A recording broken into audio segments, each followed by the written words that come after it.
Damon. Hello. Hey. Hello. Hello. I forgot I was here then. How's it going? All right, yeah. It's good that you caught me off.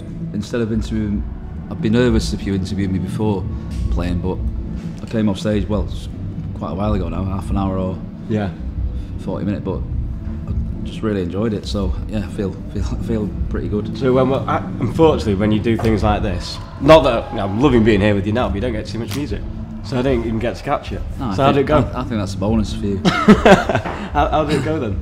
Brilliant, because it's what, like, I've known, you know, when they asked me to do this gig, it's quite a few months ago, and it's one of those gigs that you've always got in your head, looking forward to it, and it's like any big gig that you've got coming. I remember when I did Glastonbury the first time, and I was on main stage, and it's in your head for months. You kind of go through it, and you think, how am I going to do it? How will I cope with it? And this is kind of like that, even though it's not as big as something like Glastonbury, but for me, still loads of people. Well, for me, it's the biggest gig in Manchester I've done for a while, and I said on stage, you know, it meant a lot to me. And the crowd were brilliant. It was almost more warm than if I was doing my own gig in Manchester.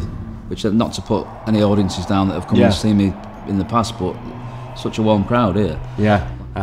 You did on the trams. Yeah. You did a bit of busking. Yeah, it was a couple of weeks ago. Again, Anthony, the guy that I've met, I believe he's the main guy. And he's such a nice fella. He lived in Manchester years ago when he was studying, and I think he's done events in London and other parts of the country. And this is like the first time he wants to do like an indoor festival like this, and he picked Manchester because he loves it from his student days, and he knows that, you know, the history around Manchester and music. He chose it for all sorts of reasons like that, and bands. You know, he's a fan of all the bands that he's put on. You know, so he's really put a lot of effort in. So when I did they asked me if I'd do a little gig on the tram because the tram system, the Metro was supporting the gig, sponsoring it because there's a stop nearby, and it's kind of an easy way for people to get here and get home. Yeah. So yeah, that's why we did a little. So you gig. did it between Trafford and City Centre. We got on at Piccadilly. We kind of got on the tram about 11:30, and I just played a few songs, and there was press journalists there and cameras and stuff. It was a bit odd, but I just enjoyed it. I've never been on the tram. So. Talking about personal enjoyment, what do you prefer, writing or playing live? They're so different. It's like if I had to pick one, it would definitely be writing because that's kind of like playing live's such a delicate thing and something that I've never felt like I'm naturally good at. I've got better at it, but the way I do gigs, I always put myself in a bit of a situation of treading a fine line of it could fail miserably because I talk too much and I could say the wrong thing and piss the crowd off. But I've got slightly better over the years and relied on my song. The reason I always risked failing is because I don't believe in myself, and people think that's crap, but it's not. That's exactly how I feel, and I'm not asking for people's sympathy, but they often don't believe you. The reason I find gigs difficult is because I genuinely don't think I'm worthy of standing on a stage. I never have done, but people think I'm lying when I say that, and but I do get a buzz out of it because it's something I never thought I'd actually, as a person, would end up doing. But back to your question, I much prefer writing because you're kind of in control of that, and writing's also the thing that your next song is what keeps you going as an artist. Like you get like when you come up with a new idea, like a couple of chords and a melody, and it puts a spring in your step. Yeah. Manchester bar scene. This is for Pride of Manchester bars.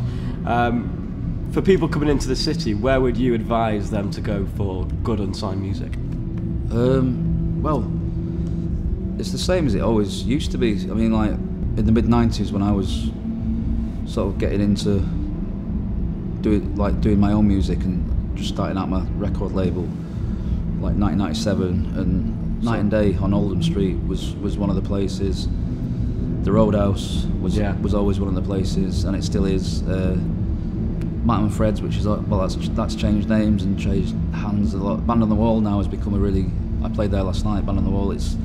That's becoming a good venue again. So there is kind of still a little bit of a circuit in Manchester, and obviously then there's the main venues like the universities, the Academy.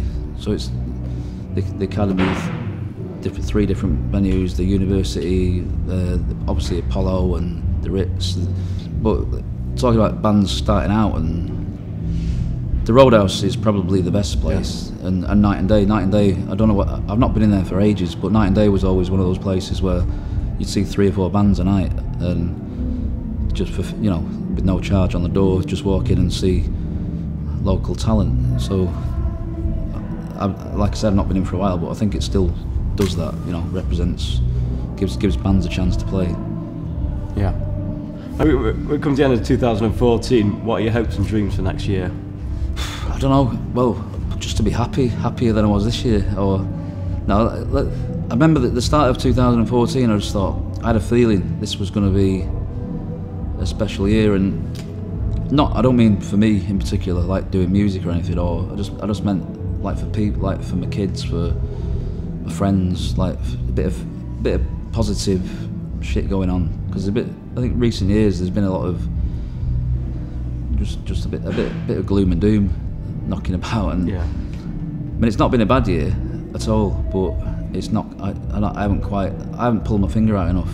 For me, answering your question, next year I really need to do some new material, because I've kind of taken a back seat. Like I had 3 years off, and I really genuinely believe I've got more to offer, and I've written some pretty decent demos in the last sort of 12 months that I know are going to be. I know I've got another great album in me to come out next year, and I need to sort of crack on with that. So that's my one initial goal. I suppose a night like this, where you said you come off stage and you're absolutely buzzing, you've loved it. I suppose that kind of, you know, helps spur you on to think, look at this crowd, all come to see me. Amazing. Exactly. I mean, I get when you do something like this and you realise that people still are behind you and care, and just the fact that they still believe in and listen to your old record. I get people all the time coming up to me and saying, "Nice one, Damon," and shaking my hand and saying, "Oh, when are you doing anything new?" And it's dead nice when people say that. And then tonight to have a Manchester crowd that was all just listening and just being dead warm. It's like I'm so chuffed.